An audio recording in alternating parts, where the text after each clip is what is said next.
하나님 말씀 함께 보겠습니다. 예레미야 19장 10절과 11절의 말씀입니다. 우리 함께 목소리를 맞춰서 말씀 읽기를 원합니다. 다 같이 시작.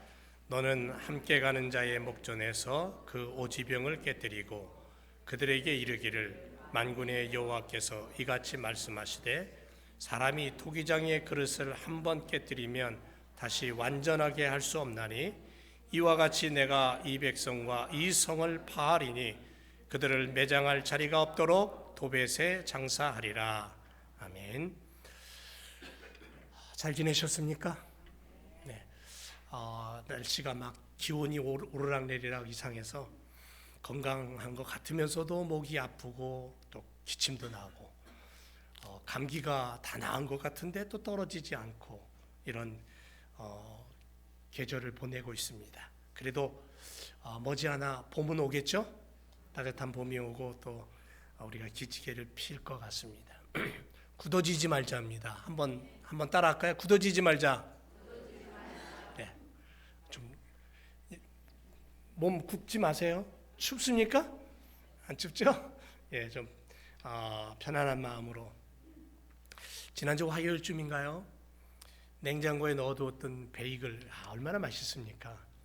오늘 아침에도 베이글 많이들 드시던데 베이글을 꺼내서 전자레인지에 돌렸어요.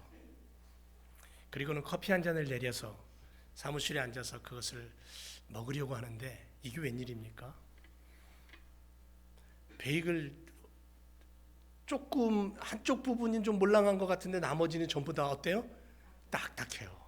이빨로 씹으려고 그래도 이게 안 들어가요.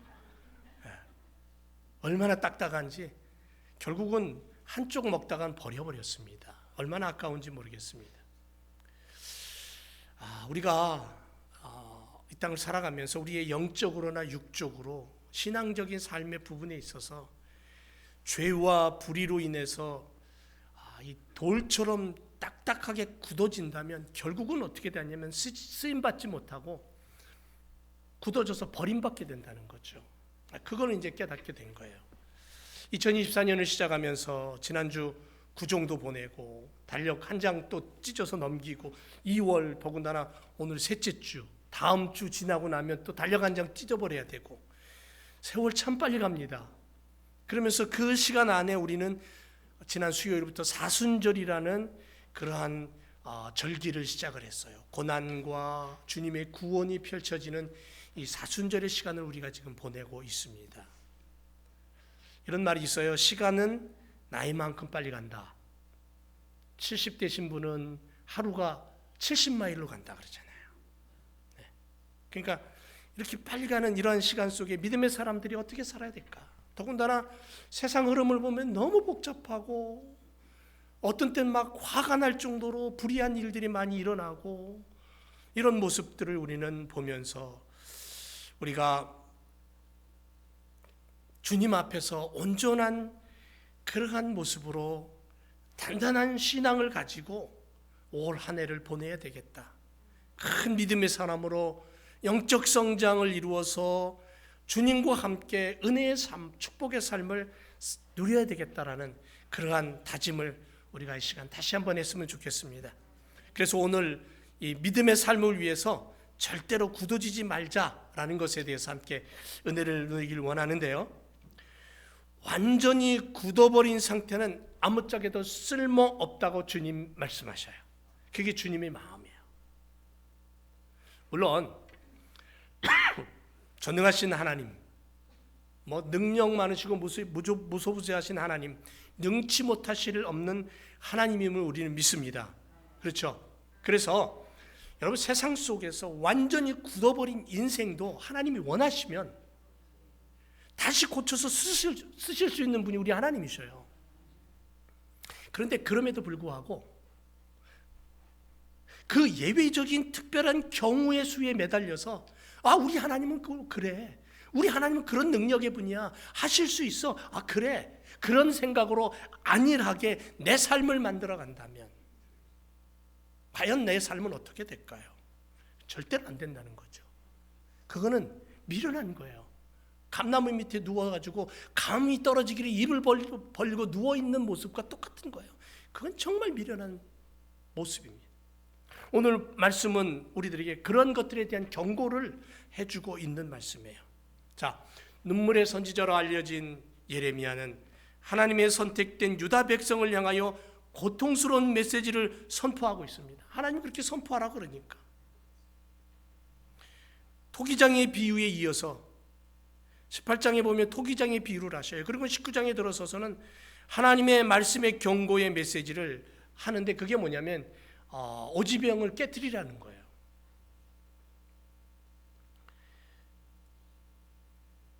오늘 본문의 내용을 간략히 좀 우리가 들여다볼 필요가 있는데요.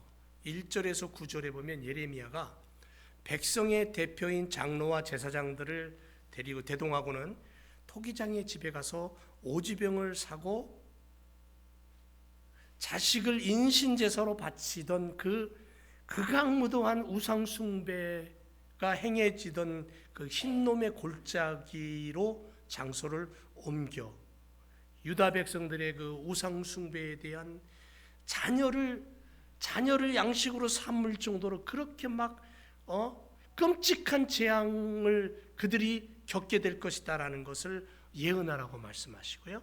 10절과 13절에 가보면 예레미야는 그 오지병을 깨뜨리면서 상징적인 행동으로 우상 숭배한 유다의 파멸을 이야기하고 하나님은 이것을 변함없이 실천하실 것이다라고 경고합니다. 그리고는 14절 15절에 가보면요, 예레미야가 흰놈의 골짜기에 돌아와서 성전뜰에 돌아와 다시 한번 하나님의 심판을 백성들에게 선포를 합니다. 오늘 말씀에 선포되는 예레미야 선지자의 메시지 핵심은 뭐냐면 하나님을 버렸다라는 것과 그러므로 너희가 우상 숭배했다라는 거예요. 그 더러움의 죄악에서 그래서 돌아서야 된다. 돌아서라. 그런 간절한 소망의 마음이 이 선지자의 예언의 메시지에 들어있는 거예요. 왜? 돌처럼 굳어지면 깨트려 버리신다는 거예요. 이 경고 무시하지 말라는 거예요. 이 시간 우리는 깨어진 오지병의 비유를 통해서 우리 교회와 우리의 삶의 자리에 좀 죄를 멀리하고 하나님을 따라가는 결단으로 올 한 해에 하나님의 백성으로 온전히 살아가는 믿음의 걸음이 되기를 주님의 이름으로 축원을 드립니다. 첫 번째로요, 토기장이신 하나님은 그 토기를 만들 때 목적을 가지고 만든다는 거예요. 분명한 계획과 분명한 뜻을 가지고 계시다라는 것을 우리는 기억해야 되는 거죠. 한 번만 넘겨주실래요? 토기장이가 토기를 만듭니다. 진흙을 가져다가. 하나님이 토기장이에요. 비유로 그렇게 말씀하신 하나님이 토기장이에요. 그리고 우리는 진흙이에요. 자연계에는 자연의 법칙이 있듯 하나님과 사람 사이에도 영적인 원리가 있어요. 그게 바로 하나님은 우리를 사랑하시고 우리를 향한 놀라운 계획을 가지고 계시고 함께 하신다는 거예요. 나라는 한 사람을 보시는 하나님은 놀라운 계획을 가지고 분명한 목적을 가지고 나를 부르시고 보고 계시는 거예요. 아브라함을 부르실 때에 아브라함 한 사람을 보시고 부르신 게 아니었어요. 아브라함을 부르실 때 하나님은 열방을 보시면서 아브라함을 부르셨어요. 그게 하나님의 계획이에요. 아브라함에게 복을 주시면서 하나님은 아브라함에게만 복을 주시기를 원하시는 게 아니라 아브라함 한 사람을 통한 하나님의 계획과 목적이 뭐냐면 열방이 복을 받는 거였어요. 그래서 아브라함에게 뭐라 그래요? 너는 복의 근원이 되라 그랬잖아요. 복의 시작점이 되라는 거죠. 18장을 보면 예레미야가 하나님의 지시를 받고 토기장의 집으로 내려갑니다. 토기장은 롱로에 진흙을 올려놓고는 그릇을 빚어요. 그릇을 빚다가 여러분 저 그림에도 나오시지 이 그릇을 돌리면서 이 진흙을 가지고 그릇을 만들다가 터지거나 삐딱해지거나 그러면 다시 뭉개버려요. 그래가지고는 다시 덩어리를 만들어 갖고 저 판에다 올려놓고는 다시 돌리면서 그릇을 만들어 갑니다. 아직은 불가마에 들어가지 않았죠. 정성을 기울여 토기장의 가슴 속에 그리고 싶은, 만들고 싶은 그 그릇을 빚고 있는 거예요. 그게 하나님 아버지의 손길이라는 거죠. 그렇게 우리를 향해 지금도 오늘도 일하고 계시는 거예요.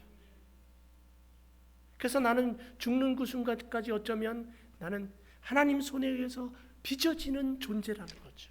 더 깊고 더 세밀하고 더 아름답게, 더 빛나게.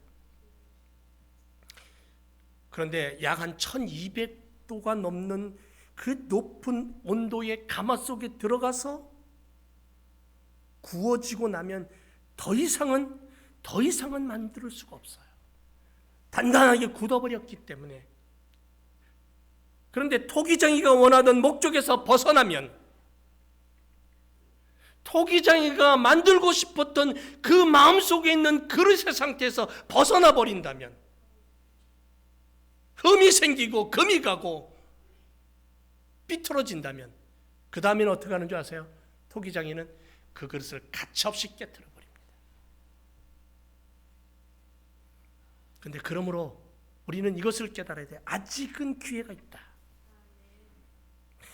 왜냐하면 유다 백성들이 비록 범죄하여 하나님 앞에서 신앙적으로 실패한다 해도 마음을 강팍하게 하지 않고 회개하고 돌이키기만 하면, 비록 일시적으로 고통이 따를 수는 있을지 모르겠지만 하나님 손에 붙들려 다시 한번 아름다운 존재, 귀한 존재, 하나님이 쓰시는 존재로, 하나님의 택함 받은 백성으로 다시 만들어질 수 있다라는 희망이 있는 거죠. 여러분, 하나님 우리에게 처음부터 놀라운 재능을 주셨어요. 달란트입니다. 이것을 발견하고 그 잠재력과 가능성을 키워서 활용할 때의 멋진 가치를 드러내는 거죠. 우리 안에는 하나님의 뜻과 꿈이 들어있어요. 우리 안에는 토기장이신 하나님의 손에 들려 빚어지는 우리들이 얼마나 놀라운 가치를 지닌 존재인가를 우리는 알아야 된다는 거죠. 그래서 이 세상에 나라는 존재는 하나밖에 없는 명품이라는 거죠. 명작이라는 거예요. 하나님이 나를 이렇게 멋지게 만들어 놓으셨다는 거예요. 누구를 통해? 나의 엄마 아빠를 통해서 멋지게 만들어 놓으신 거예요.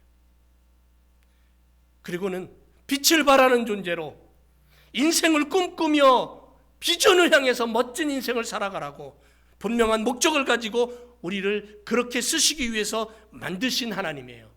그 하나님의 손길이 지금도 계속되고 있다는 거죠. 비록 세상의 눈에는 별 볼 일 없어 보일 것 같습니다. 관심 밖의 모습일 수도 있습니다. 그런데 하나님의 손에서 빚어지고 만들어진 인생이기에 하나님의 뜻이 있고 목적이 있어요. 그것을 깨닫고 그렇게 살아갈 때 그게 귀한 삶이 되는 거예요. 우리는 이런 분들을 기억합니다. 닉 부이치치라는 분 아시죠? 태어날 때 팔다리 없이 태어났습니다. 몽둥이만 가지고 태어났습니다. 그런데 전 세계를 다니며 수많은 사람들과 허구하고 다녀요. 예수 그리스도를 전하고 다녀요. 여러분, 레나 마리아라는 분 아세요? 송명희 씨 아시죠? 이지선 자매 같은 분 아시잖아요. 우리 주변에 이런 사람들 많습니다. 보통 사람들과 다른 모습이지만, 그러나 그들은 예수 그리스도와 함께 하나님이 나를 만드신 목적을 위하여서 최선을 다하여 빛을 발하는 인생을 살아가고 있잖아요. 이사야서 43장 4절에 이렇게 말씀합니다. 세상에 어떤 백성이든지, 아니 온 세상을 다 내 값으로 내주고서라도 나는 너를 해방시켜 주겠다. 너는 온 세상보다 더 귀하고 내가 그토록 너를 사랑하기 때문이다. 그렇게 세상에서 그 어떤 것보다 귀하다고 말씀하셔요. 나를 향해서 그렇게 말씀하셔요. 하나님께서 나를 보실 때 이렇게 보배로운 존재로 보시는 거예요. 토기장이가 진흙으로 그릇을 만들 때에 토기장이의 뜻대로 만드는 거죠. 흙이 원해서 만드는 거 아니에요. 흙이 토기장이에게 나 좀 이렇게 만들어 주세요. 나 좀 요렇게 요 모양으로 해주세요. 나 좀 이런 모습으로 이따만하게 해주세요. 그렇게 얘기하지 않습니다. 만약에 얘기한다 할지라도 듣지 않습니다. 토기장이는 토기장의 뜻에 따라, 그 마음속에 그리고 있는 그림을 따라, 그 속에 뜻한 목적을 따라 그릇을 만드는 거예요. 6절을 보면 나 여호와가 이르노라 이스라엘 족속아 이 토기장이가 하는 것 같이 내가 너희에게 행하지 못하겠느냐. 이스라엘 족속아 진흙이 토기장의 손에 있음 같이 너희가 내 손에 있지 않느냐. 이게 하나님의 마음이라는 거죠. 그런데 그 하나님이 얼마나 놀라우신 하나님이냐면 그렇게 만들어 오는 그 그릇을 향하여, 그렇게 당신의 가슴을 담고 뜻을 담아서 만들어 오는 그 그릇을 향하여 너는 내 거니까 내 마음대로 할 거야 이렇게 말씀하지 않고 내 아들이고 내 딸이라고 말씀하는 거예요. 나의 자녀로 삼아주신 거예요. 그러니 그 은혜와 사랑이 얼마나 놀랍습니까? 우리가 오늘도 이것을 깨닫고 나를 빚으시고 나를 목적 있게 나를 비전으로 세우신 그 하나님을 바라보면서 살아야 될 줄로 믿습니다. 그래서 세상을 사는 자녀들이 하나님 손에 들려있는 나의 존재를 기억하면서 굳어지지 말아야 된다는 거죠. 여러분, 굳어지면 돌이킬 수가 없다는 거예요. 과거 러시아 제국에 이 제후들과 귀족들이 굉장히 탐내는 그 훈장이 하나 있었습니다. 아주 고귀한 공로 훈장이랍니다. 황제가 특별하게 충신들에게만 국가를 위해서 뛰어나게 역할을 했던 영웅적인 사람들에게만 수여하는 훈장이었어요. 그런데 이 훈장에는 또 다른 의미가 있었어요. 그게 뭐냐면 황제를 부담스럽게 하고 황제를 방해하고 오히려 자신들의 권력을 남용하는 그러한 귀족들과 충신이라고 말하는 그들에게 이 훈장을 수여했다고 합니다. 그런데 그 훈장을 받은 사람들은 그 다음날 아침에 죽었대요. 다. 그러면 이 훈장에는 어떤 비밀이 있었냐면 정적을 제거하기 위해서 그 훈장의 핀 끝에 독을 묻혀서 그런 사람들에게 황제가 훈장을 달아줄 때에 살그머니 그의 살점에 찌르는 거예요. 영광스럽게 받은 그 훈장을 어깨에 힘을 주고 목에 힘을 주고 그날을 보내고 잠자리에 들어누운 그 사람은 그 다음날 싸늘한 죽음으로 발견됐다고 합니다. 사탄은 하나님같이 되라고, 하나님처럼 된다고 에덴 동산의 아담과 하와에게 눈부신 훈장을 보여줬어요. 이것을 원치 않느냐고, 이것을 좀 받아 너희 가슴에 달면 어떠냐고 제의했어요. 그리고 그 훈장을 받아든 아담과 하와는 어찌 됐습니까? 그 훈장에 묻은 독으로 인하여서 하나님을 배반하고 약속을 헌신짝처럼 버리고 신뢰와 믿음을 저버리고 하나님에게서 사탄으로 옮겨버린 인간의 모습, 더러운 독이 퍼져서 죽음을 맞이하는 인생, 그 독으로 인한 인간 속에 죄가 들어오고 그 죄가 퍼져서 악이 되고, 그래서 성경은 죄의 값은 사망이라 그러잖아요. 하나님의 형상을 잃었고 에덴 동산에서 쫓겨났고 고통과 눈물로 서러움의 인생을 살아야 하는 것이 오늘 인간의 삶의 모습이죠. 하나님은 이스라엘 민족을 하나님 나라의 모델로 택하셨어요. 그들에게 하나님의 영광을 덧입게 하셨어요. 하지만 그들은 하나님을 저버려요. 하나님의 여러 차례의 경고에도 불구하고 버려버려요. 예레미야 선지자의 예언 심판의 경고에도 무시해버려요. 유다 백성들은 하나님의 음성을 헛소리로 들어요. 완악한 그들의 마음과 타락한 믿음의 삶을 보면서 선지자는 봐라, 하나님이 이렇게 하실 거라고 오지병을 깨트려 버리는 거예요. 여러분, 그림에 보듯이 오지병이 저렇게 목이 좀 좁고 이렇게 생긴 오지병, 저 그릇을 말하는 겁니다. 오지를 발라서 구웠다고 해서. 그리고는 흰놈의 골짜기라는 곳에 이스라엘 백성들의 극악한 죄악의 현장을 하나님은 찾아가게 하십니다. 흰놈의 골짜기는 한 번 더 넘겨주세요. 지옥이라고 성경에는 표현하고 있습니다. 저기가 이제 골짜기거든요. 이 흰놈의 골짜기. 도벳이라는 산당이 저기 있었어요.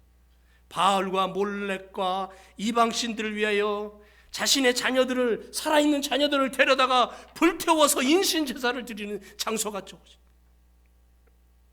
아하스 왕, 므낫세 왕, 여호야김 왕들이, 유다의 수많은 왕들이 유다가 멸망할 때까지 저 죽음의 장소에서 우상을 섬기며 하나님을 거역했던 것입니다. 예레미야 선지자는 하나님의 날이 이르면 이곳은 하나님의 심판에 의하여 우상 숭배자들의 죽음의 골짜기, 살육의 골짜기가 될 거라 그래요. 이 예언대로 유다는 바벨론 침공으로 인하여서 예루살렘이 완전히 포위되고 당시 자기들의 자녀들을 양식 삼아 먹었던 그러한 역사가 있어요. 바벨론에 의해서 완전히 멸망하는 것을 예레미야는 오지병을 깨트리면서 이렇게 황폐하고 이렇게 멸망할 것이다라는 것을 경고하고 있는 거죠. 여러분, 굳어지지 마세요. 굳어지면 하나님이 버린다 그러셨어요. 내 마음이 죄로 인해서 굳어지고 내 심령이 어두움으로 인해서 굳어져 버리고 나의 삶의 신앙의 모습이 하나님 말씀을 떠나고 기도를 떠나고 사랑을 떠나고 하나님의 은혜를 잃어버리고 나를 향하여 십자가 골고다 올라가신 그 주님의 걸음을 잃어버린다면 내 마음은 세상에 녹아지고 세상에 굳어지는 거예요. 전자레인지에 돌린 베이글 빵처럼 굳어져 버리는 거예요. 딱딱해져 버리는 거예요. 더 이상 먹을 수도 없고 다른 일로 활용될 수도 없는 거예요. 굳어지면 버리겠다 그랬어요. 바닥에 내팽겨지듯이 버려버리겠다. 이 버린다라는 것은 아자부라는 뜻 단어인데 잃어버리겠다는 뜻이에요. 하나님께서 선지자 입을 통해서 친히 말씀하시는 것은 선택된 하나님의 백성이 도망해버렸다는 거죠. 나에게서 도망했다. 나를 버렸다. 나를 배반했다. 이런 뜻이에요. 하나님을 멀리 떠났고 자신들이 원하는 길로 달아나 버렸죠. 출애굽기 20장 6절에 하나님이 이렇게 약속하십니다. 나를 사랑하고 내 계명을 지키는 자에게는 천대까지 은혜를 베푼다 그러셨어요. 근데 이 말씀을 알면서도 그들은 하나님을 버려버렸어요. 하나님을 배반해버렸어요. 하나님을 떠나버렸어요. 그냥 하나님은 어떻게 하셔요? 나도 너희를 버리겠다는 거죠. 하나님을 향한 마음보다 더러움을 향한 행동으로 하나님을 버린 자들이 죄악, 하나님을 그냥 두시지 않고 부셔버리겠다고 약속하시는 거예요. 그래서 우리의 마음이 단단해지고 우리가 세상에 녹아져서 세상의 쾌락 앞에 하나님을 잃어버리고 회개하지 않냐고 돌이키지 않냐면 결국 하나님은 산산조각이 부서져 버리게 만드신다라는 거죠. 이거는 예나 지금이나 하나님이 경고의 메시지예요. 그래서 올 한 해에 우리의 믿음 생활이 굳어지지 않기를 주님의 이름으로 축원을 드립니다. 여러분, 굳어지면 무슨 의미냐면 굳어진다는 것은 더러워졌다라는 거예요. 더럽혀졌다라는 거예요. 하나님의 백성이 거룩함과 신실함을 버리고 우상 앞에, 죄악 앞에 더럽혀졌다라는 거예요. 거룩한 성전이 있는 그 땅을 불결케 만들었다. 하나님의 집을 불결하게 만들었다. 예수님이 신약성경에서 단 한 번 채찍을 휘두르고 분노한 장면이 어디예요? 성전이 더럽혀졌을 때예요. 하나님의 집이 더럽혀졌을 때예요. 내 집은 만민이 기도하는 집이라고 말씀하신 예수님이에요. 성전 안에서 비둘기를 팔고 돈을 바꾸고 장사를 하고 이익을 남기고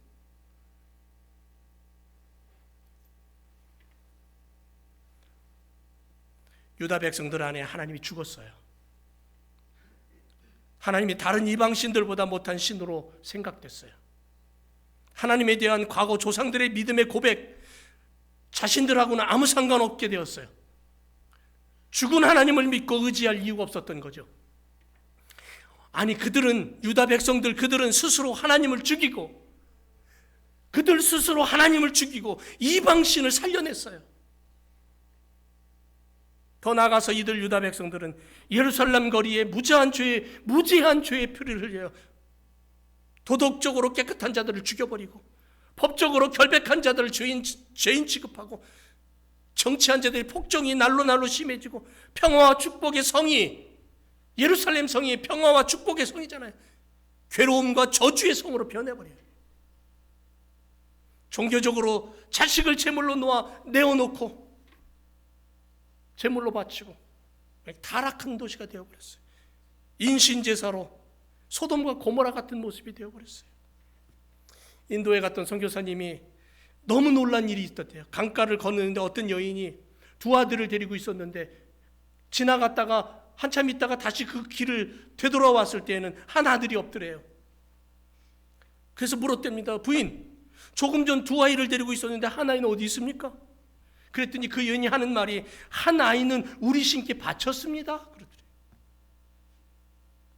아니, 어떻게 신께 바쳐? 강물에 던져버린 거예요. 근데 두 아들 중에 더 든든하고 더 키도 크고 잘생긴 아들이 안 보이더래요. 아니, 어떻게 된 거냐고 물었더니 더 잘생기고 똑똑한 아이를 먼저 드렸다 그러더래요. 유다 백성들이 이처럼 극심한 우상 숭배와 더러움에 빠져버렸다. 그래 하나님 어떻게 하셔요? 버려버리시는 거예요. 여러분, 인간이 어디까지 더럽혀질 수 있을까요? 13절에 보니까 예루살렘의 집이란 집은 다 유다 왕궁까지 모두 도배자리처럼 흉가가 될 것이다 그랬어요. 집집이 지붕 위에서 하늘의 모든 별을 신으로 알고 향을 피워 올리고 잡신들에게 죄를 부어 바친 죄벌, 그것을 받을 것이다 그랬어요. 하나님 경고의 메시지죠. 7절에는요, 내가 이곳에서 유다와 예루살렘 사람들의 계획을 모조리 수포로 돌리고 그들이 모조리 잔인한 원수들의 칼에 찔려 죽도록 하겠다. 8절에 내가 또 이 성을 황폐하게 하겠다. 조소의 대상이 되게 하겠다. 하나님이 7절에서 엎드려 드리겠다. 8절에 가서는 조롱거리가 되게 하시겠다. 9절에 가서는 예루살렘이 적궁에 둘러싸여 심각한 공경과 굶주림에 목말라 시달리고 자신들의 아들과 딸의 살을 먹을 것이다. 친구의 살을 먹을 것이다. 그렇게 하나님은 비참하게 그들을 몰아내서요. 이런 일이 왜 벌어지는 거예요? 하나님의 거룩한 성전을 더럽혔어요. 하나님을 죽여버리고 이방신을 살려내요. 여러분, 우리 이 땅을 한번 돌아보세요. 이 시대를 돌아보세요. 세계 구석구석에 예레미야 선지자가 예언하고 하나님의 메시지를 경고하던 그 모습이 지금도 지구촌 구석구석에 벌어지고 있는 현상들을 우리는 느낄 수가 있어요. 자기 이익 때문에, 자기의 권력 때문에, 자기의 욕심 때문에 수많은 사람들이 죽어나가도 상관없어요. 입에 담을 수 없는 끔찍한 일들이 벌어지고 있는 거죠. 죄 때문이에요. 죄악 때문이에요. 세상의 쾌락 때문이에요. 세상이 너무 좋아요. 너무 즐거워요. 그러다 보니까 우리가 늘 말씀을 들었는데 이 말씀을 거짓된 것처럼 느껴져요. 하나님 죽은 하나님으로 느껴져요. 사랑하는 제일교회 성도 여러분, 하나님은 놓치지 않기를 원합니다. 2024년 이 한 해에 결코 하나님을 놓치지 않는 이 한 해가 되기를 원합니다. 우리 하나님이 오늘도 우리를 바라보고 계셔요. 왜? 사랑하시기 때문에. 사랑하시기 때문에. 그럼에도 불구하고 사랑하시기 때문에. 내게로 돌아오라. 내가 너를 회복시켜주고, 내가 너를 용서해주고, 내가 너와 함께 할게. 이게 우리 하나님 마음이에요. 깨어진 오지병은 우리들을 향한 하나님의 여전한 사랑을 의미해요. 깨트려 버리셨다는 건 뭐냐면 내가 너를 사랑하기 때문이라는 거예요. 하나님께 돌아오면 내가 다시 고쳐주겠다고 말씀하시는 하나님이에요. 이 하나님의 사랑이 변함없는 마음이에요. 우리 제일교회 성도들이 그 깨어진 나의 삶의 조각을 붙잡고 하나님의 사랑을 기억하기를 원합니다. 그럼에도 불구하고 우리를 사랑하시며 결코 버리지 않으실 하나님의 말없는 약속의 증거물이 바로 나의 깨어진 삶의 조각이라고 생각해 보세요. 하나님 안에서 깨어진 나 자신을 발견하고 하나님 앞에 진정으로 엎드릴 때에, 말씀 앞에 엎드릴 때에, 신앙으로 바로 설 때에 우리는 하나님의 자녀로 다시 태어나고 하나님께 쓰임받을 줄로 믿습니다. 굳어지지 마십시다. 이 안에 절대 굳어지지 않는 신앙의 삶을 살아가시기를 주님의 이름으로 축원을 드립니다. 기도하겠습니다.